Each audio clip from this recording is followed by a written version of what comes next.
Bon, je vous préviens d'emblée, dans cette vidéo, on va être tout en haut du perchomètre. Donc, en plus, c'est un sujet qui me passionne. Donc, je risque de partir dans tous les sens et d'être un petit peu brouillant. Et bon, voilà. De quoi ça va parler? Ça va parler de conscience, de mécanique quantique et surtout de civilisation, des liens entre tout ça. Donc voilà, vous êtes prévenus. En quoi la mécanique quantique a un rapport avec la crise de civilisation, c'est le sujet de la vidéo. Mais ça va être, ça va être hyper perché, voilà. Et ça va partir dans tous les sens. Alors, le point de départ, parce que comment démarrer ce sujet? Bon, le point de départ, chronologiquement, c'est cet article qui est sorti il n'y a pas très longtemps, le 9 août, c'est pour ça que j'en parle. L'intrication quantique dans les neurones pourrait expliquer la conscience. Donc, je ne vais pas le redire à chaque fois, je ne vais pas mettre des nuances tout le temps. Je le dis une bonne fois pour toutes, tout ce que je vais dire, c'est du spéculatif. Il n'y a pas, à l'heure actuelle, de preuves définitives. Ce n'est qu'une hypothèse sur laquelle j'ai écrit un bouquin. Donc, je ne parle pas de ça sans m'être penché très sérieusement sur le sujet. Et si vous voulez, c'est une sorte de pari qu'on peut faire. Moi, je parie sur cette théorie-là. Et dans la mesure où elle explique tellement de choses, c'est vrai que derrière, pour moi, il y a un gros enthousiasme, surtout quand je vois passer ce genre d'article. Bon, bref, ceci étant dit, de quoi ça cause? Alors cet article, il nous parle de biophotons intriqués, et après, pour être honnête, j'ai lu l'abstract, mais c'est trop technique pour moi. Je comprends à peu près de quoi ça parle, mais ok, sans plus. Mais par contre, il y a eu hier ce tweet qui est passé de la part d'un compte un peu geek perché que j'aime bien, où il parle d'une autre vidéo que je viens de voir. C'est pour ça que je fais aussi la vidéo, c'est qu'elle est vraiment très très bien cette vidéo. D'Anton Petrov, je ne connais pas, 1 340 000 abonnés, donc je vais aller voir, c'est un vulgarisateur qui a l'air assez sérieux du coup, en tout cas qui a l'air assez connu. Et en plus, donc sa vidéo elle date d'il y a quelques jours, elle date d'un mois. En plus, on a PBS Spacetime Café qui a fait, il y a 2 semaines, une vidéo lui aussi sur le sujet. Et sans oublier la vidéo dont j'ai parlé il n'y a pas très longtemps, de Sabine Ossenfelder, pareil, vulgarisatrice, 1 400 000 abonnés. Et je pense, on verra là, pour la suite, mais que ce n'est pas du tout anodin que des personnes extrêmement sérieuses, comme ces 3 scientifiques qui prennent la parole, ces 3 vulgarisateurs, sur ce sujet, ça montre quand même une inflexion du côté des scientifiques. Pourquoi? Parce que la théorie de la conscience quantique, si vous en parlez à des scientifiques, au mieux, ça va être un haussement de sourcils, au pire, des moqueries, voire éventuellement des insultes. Parce que oui, on va pas se le cacher, la question de la conscience quantique a été trustée par des baratineurs mystiques jusqu'ici qui ont fait commerce avec. Donc ça a mauvaise réputation et cette mauvaise réputation n'est pas imméritée. Mais malgré tout, on a Roger Penrose qui est prix Nobel de physique. C'est vraiment pas rien, ses travaux, voilà. Il est marqué le génial mathématicien, c'est un génie. Et en plus, quelqu'un d'extrêmement courageux parce que dans sa quête de vérité, il s'est attaqué au sujet de la conscience quantique. Il a écrit un livre dessus en risquant sa réputation pour faire avancer la science et en risquant de se tromper aussi éventuellement. Ça ne veut pas dire qu'il a raison. Donc c'est quelqu'un, de mon point de vue, d'éminemment respectable et même si la théorie de la conscience quantique elle a été examinée dès les débuts de la mécanique quantique, c'est vraiment lui qui a relancé le sujet. Mais son argument était un peu faible. Et il y a un deuxième protagoniste qui est intervenu, c'est Stuart Hameroff, qui est un anesthésiste, pas du tout un scientifique, mais qui est arrivé en disant « Eh bien, c'est étrange, puisque quand je procède à une anesthésie, le but, c'est d'éteindre la conscience. Et il se trouve que les molécules qu'il utilise ont certaines caractéristiques qu'il connaît bien et qu'il a étudiées, qui l'ont mis sur la piste du tryptophane et des microtubules, qui est le sujet de cette vidéo, encore une fois, que je recommande fortement, parce qu'elle est très pédagogique et elle donne à la fois un historique, elle va aussi sur des explications techniques très bien faites, tout en étant compréhensible. Bref, c'est de la bonne vulgarisation, de la très bonne vulgarisation. Ça, ce sont les microtubules. Et en fait, l'autre nom de ces microtubules, c'est le cytosquelette. Et ça va avoir son importance. Donc je récapitule vite fait. Et donc cet article est une confirmation de plus qu'il semble y avoir un phénomène d'intrication quantique dans le vivant. Mais fondamentalement, c'est cet article-là qui est le plus intéressant à l'heure actuelle, qui est sorti il y a peu, le 19 avril, qui a fait parler de lui dans toutes ses vidéos. Qu'est-ce que ça raconte cet article? Si vous le lisez, le titre, super radiance ultraviolette dans les méga réseaux de tryptophane des architectures biologiques. Bon, ça parle pas de mécanique quantique, ça parle pas de conscience. Vous vous dites, à moins d'être un initié, ça n'a parlé à personne, ce truc-là. Pourtant, bon, voilà, là, ici, on voit qu'il parle de phénomène quantique de fluorescence. Pourtant, c'est fondamental. Donc l'idée, c'est que dans la cellule, alors voilà, j'ai trouvé cette vidéo qui a l'air pas mal, pour vous expliquer. Donc voilà une cellule vivante, les mitochondries, tout ça, et là, ce qu'on voit, c'est le réseau de microtubules qui servent en fait de squelette. C'est ce qui donne la forme à la cellule. Voilà, c'est ça les microtubules. Et c'est fondamental, quelque part, ça structure complètement toute la cellule. Et visiblement, ces cytosquelettes sont présents dans tous les eucaryotes. Les eucaryotes, grosso modo, ce sont les cellules du vivant. C'est ce qui nous constitue. Quand on dit qu'on est des organismes multicellulaires, en fait, ça veut dire qu'on est constitué de milliards d'eucaryotes. Donc ces eucaryotes sont constitués de cytosquelettes, eux-mêmes constitués de microtubules, ce qu'on voit là à l'écran, eux-mêmes composés de tryptophane, lui-même capable de superradiance. Et la superradiance est un phénomène quantique, attention le mot, macroscopique. Parce que oui, toute la controverse est là. C'est pour ça que Roger Penrose a été raillé. C'est qu'il dit, si la conscience est un phénomène quantique, ça pose un problème parce que par rapport aux connaissances dont on dispose actuellement en mécanique quantique, à cause, bon c'est pas grave si vous ne comprenez pas, à cause du phénomène de décohérence, il n'existe pas de phénomène quantique à l'échelle macroscopique, à notre échelle à nous. En gros, les phénomènes quantiques d'intrication et tous les trucs bizarres qu'on voit de la quantique n'existent que à l'échelle microscopique, à l'échelle des atomes, si vous voulez, et en dessous des atomes. Or là, ce que dit cet article, c'est que ce qu'ils observent à l'aide d'ultraviolets, et c'est très bien expliqué dans cette vidéo, je vous mettrai le lien en commentaire si vous voulez aller voir tout ça. Donc ce qu'ils expliquent dans l'article, c'est que on a un phénomène quantique macroscopique dans le cerveau, alors que c'est pas censé exister. Et c'est ça la superradiance, donc qui permettrait éventuellement de synchroniser les microtubules entre eux.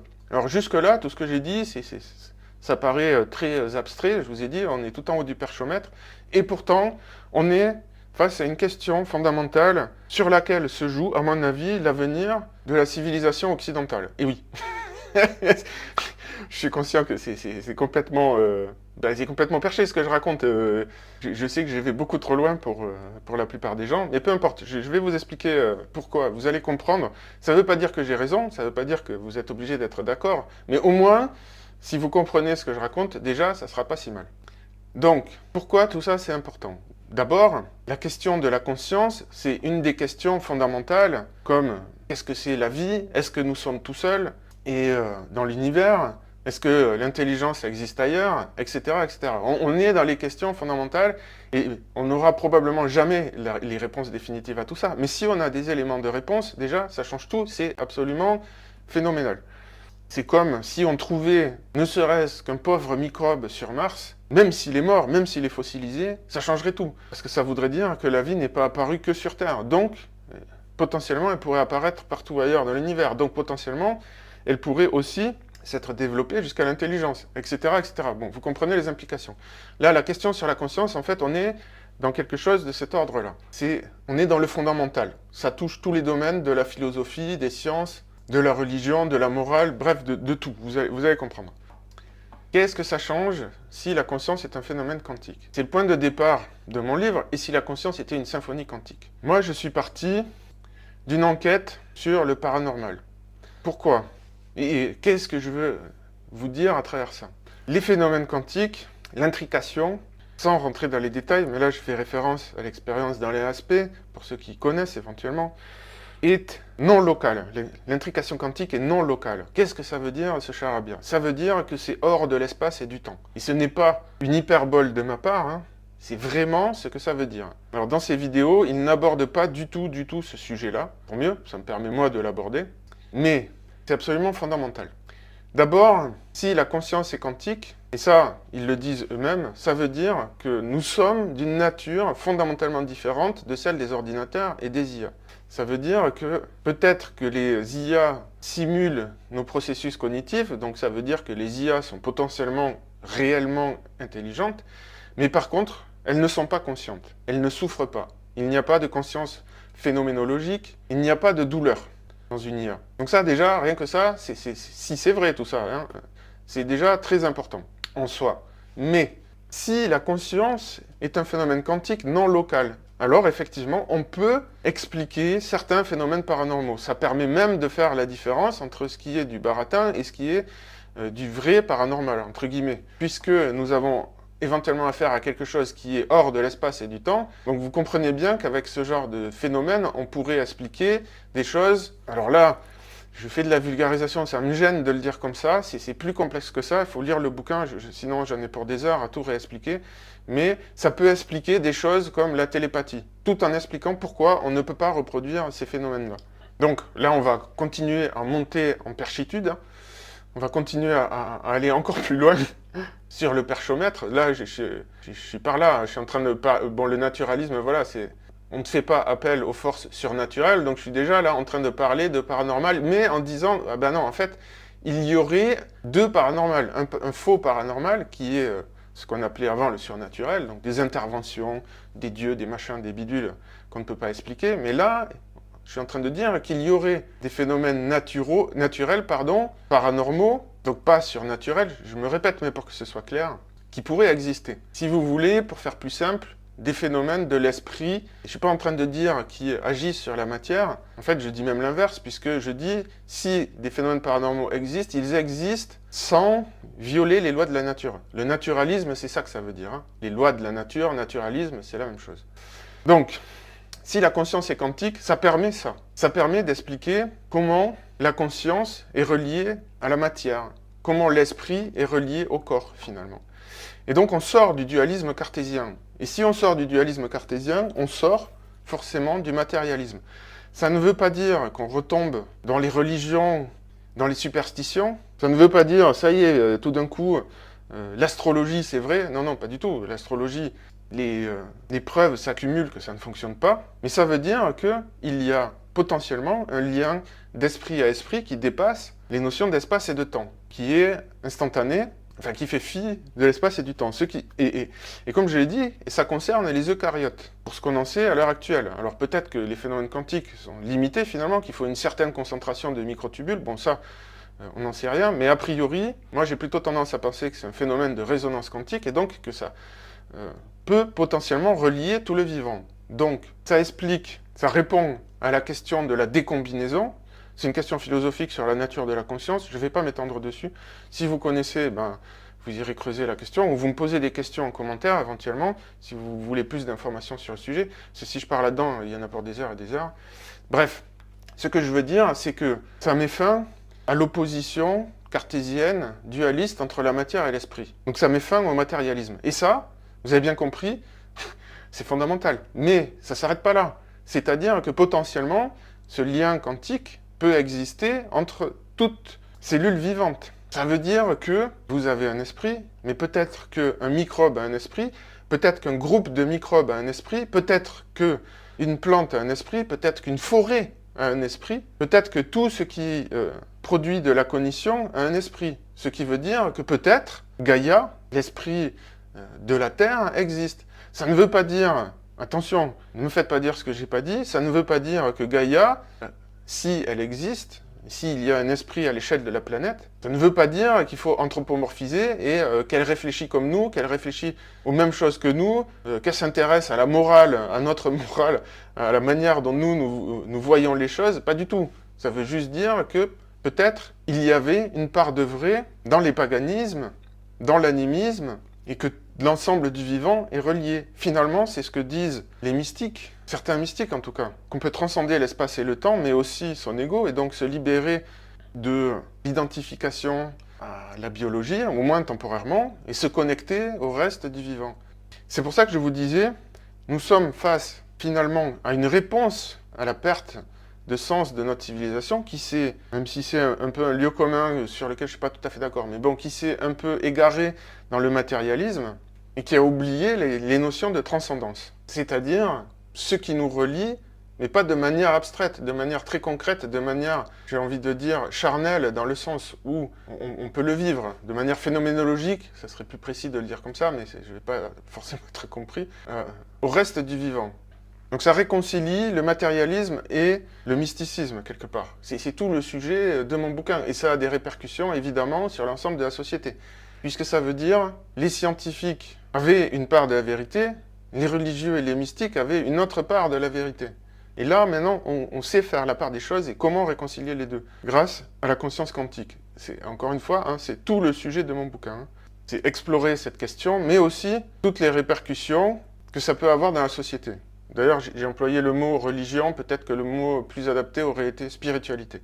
Voilà, la théorie des trois mondes, là, donc, que je cite rapidement, bah, justement, c'est la théorie de Roger Penrose, qui, à mon avis, est ce qu'on a de mieux à l'heure actuelle. Donc voilà, pourquoi c'est important tout ça? Parce que, visiblement, il y a un frémissement. Alors, peut-être que dans 3 ans, on aura une étude qui infirme cette découverte, qui dira non, non, en fait, ça s'explique comme ça. Mais pour le moment, on en est là.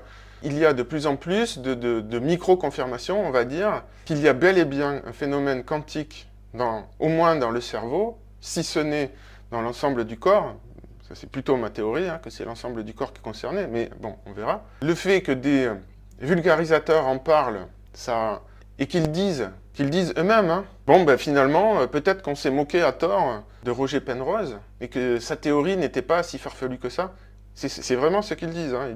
Ils disent qu'ils n'y croyaient absolument pas. Donc, ça donne du crédit à cette théorie, qui, selon moi, est la bonne, hein. L'avenir le dira, et qui répond clairement à la question, est-ce qu'on est seul dans l'univers? C'est tout le sujet, encore une fois, hein, de mon livre. La première partie, c'est l'examen le plus rigoureux que j'ai pu de la question scientifique, et la deuxième partie, ce sont les implications civilisationnelles de cette question, comme je viens de le faire là.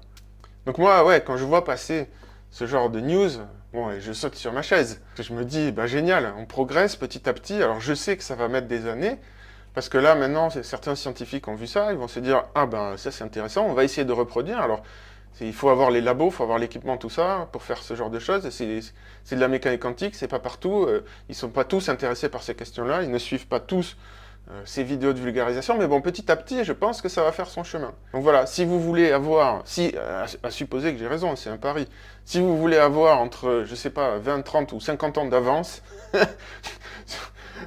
je comprends que c'est un peu prétentieux ce que je dis, hein, mais si vous voulez avoir quelques dizaines d'années d'avance sur la civilisation, ben voilà, je vous invite, hein, je fais ma pub, hein, mais je crois vraiment à ce que j'ai écrit, je vous invite à vous procurer ce livre, à le lire, et vous comprendrez ce qui est en jeu, précisément ici, parce que derrière, bon, je peux évidemment pas tout dire en une vidéo, il y a toutes les questions des sciences cognitives qui sont reliées, bon bref. Et je répète, hein, pour que ça soit... Parce que ces histoires de conscience quantique, ça a l'air tellement abstrait, tellement éloigné du concret, du quotidien. En fait, c'est tout l'inverse, parce que si c'est vrai, ben, par exemple, ça répond à la question sur est-ce que les IA sont conscientes? La réponse serait non. Vous comprenez bien que ça a des répercussions dans tous les sens. Et surtout, ça répond à la question de l'existence des esprits. Dans tous les cas, on ne sait pas expliquer ce qu'est la conscience phénoménologique. Pourquoi on ressent des choses? Pourquoi, si le monde n'est que matière, comment expliquer ce qu'est la conscience? C'est la question difficile de David Chalmers. Hein. C'est une question philosophique qui a fait couler beaucoup d'encre et qui en fera couler encore beaucoup. Voilà, donc bon, c'est pas le sujet principal de ma chaîne, même si en vrai, c'est le sujet qui m'anime, au fond, mais je peux pas, j'en parle quand il y a des occasions comme ça, de toute manière, ça ne servirait à rien pour quelqu'un comme moi qui n'est pas un chercheur de dédier une chaîne à ce sujet, entièrement, je veux dire. Voilà, si vous m'avez écouté jusqu'ici, ben, je vous remercie sincèrement, j'espère que ça vous aura intéressé, n'hésitez pas à me poser des questions.